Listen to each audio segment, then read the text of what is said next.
Gentlemen, what an uncomfortable hearing, is it not? But let me say it's uncomfortable for the entire American citizenry to gaze upon this bizarre realm of D.C. and wonder how it operates when we're facing now $32 trillion in debt. We've added $1 trillion in 1 month, by the way. And the most ravenous leviathan of our government that devours the people's wealth is the Department of Defense, the Pentagon. What a culture we have allowed to become manifest in those halls of ultimate power and military might and expenditure of the people's treasure. Yet we were warned on the year of my birth, 1961, in his farewell speech, President Eisenhower said the following: "This conjunction of an immense military establishment and a large arms industry is the new American experience, yet we must not fail to comprehend its grave implications. In the councils of government, we must guard against the acquisition of unwarranted influence, whether sought or unsought, by the military-industrial complex. The potential for the disastrous rise of misplaced power exists and will persist." I have a copy of the NDAA of that year, the 1962 NDAA as drafted in 1961. I have a copy of it on my desk. It's 1 page long, $7.5 billion, covers the entire expenditure. My, how we have descended into the belly of this beast. In the private sector, a corporate entity or business goes to a bank for financial establishment and is therefore subject to audit. On a regular basis, the bank audits that business. If the business passes the audit, then the business can return to the bank for more money. If the business fails the audit, what do you think happens, Mr. Mansfield? Can that business go to the bank and get more money? Cannot. Cannot. Or maybe it's a minor error. Maybe it's a minor error. They make adjustments. They have another audit. They fail that audit. Does the bank change course? Say, well, you tried. We're going to give you money. Can they get money, Mr. Mansfield?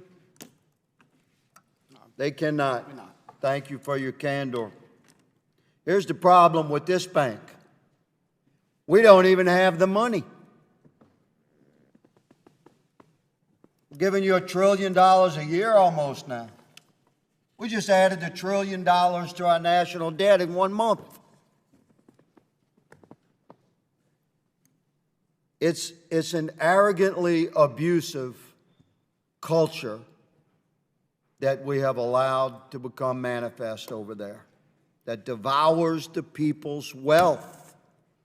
So, let's shift to a positive note, Mr. Mansfield. For the record, how long have you been in your position, good sir? My current position, about 1.5 years. Year and a half. You stepped into the fire, man. I would imagine you're a patriot, very good at what you do. I'm sure you envisioned fixing this thing. Did you not? I envision the department fixing it. Our job is Talk about to validate them. Through your leadership and guidance and supervision, through your skills, you would endeavor to produce a clean or relatively clean audit out of the DOD. It's not up to me whether the audit's clean or not, meaning it really depends on the department getting its financial house in order. We just report the facts as they are. You're in the middle of that, though, aren't you? Yes, sir. Along with the gentleman sitting next to you. My closing seconds. Can any of you gentlemen promise in the near future a clean audit? Mr. Tenaglia? So I would ask the comptroller to help me provide you with a timeline that the comptroller is indicating is the pathway to a clean audit. We're looking for a glimmer of hope here, gentlemen. Mr. Mansfield? I can only commit to continuing to assess the department and being as transparent as we can with how we see it. And as of right now, I don't think there are timelines as there's. Valiant effort, good sir. Mr. Khan? No, GAO cannot project a time when DoD is going to be auditable.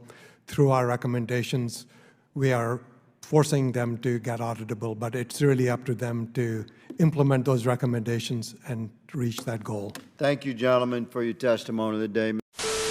The Gremlin Street Gang is responsible for hundreds of violent crimes, murders, armed robberies, witness intimidation, burglaries, drug trafficking, extortion, and brutal beatings. We've arrested 10 of these thugs and have warrants on 7 more.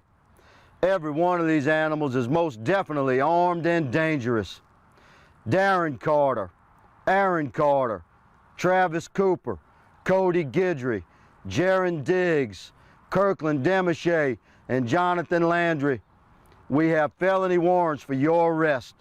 You will be hunted, you will be tracked, and if you raise your weapon to a man like me, we'll return fire with superior fire.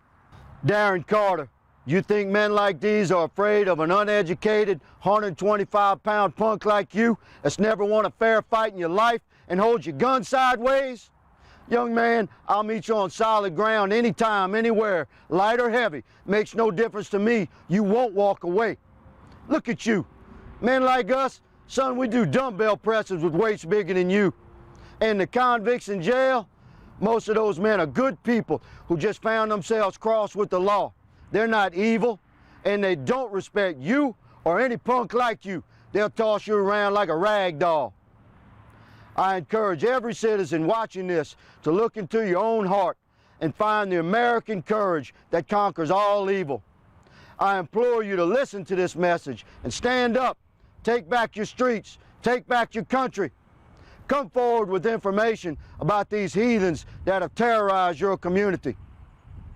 And for those who would use this message as a way to create false racial division in our country, take a close look behind me. Standing next to every cop is a leader of our black community. This is not about race. It's about right versus wrong. One last message to the Gremlins. You don't like the things I've told you tonight? I got one thing to say. I'm easy to find. On behalf of the St. Landry Parish Sheriff's Office, the Louisiana State Police, the U.S. Marshals, and every cop and law-abiding citizen from sea to shining sea, I'm Captain Clay Higgins, asking every patriot to stand up, share this video, and send a clear message to the world. We're Americans. We'd rather die on our feet than live on our knees.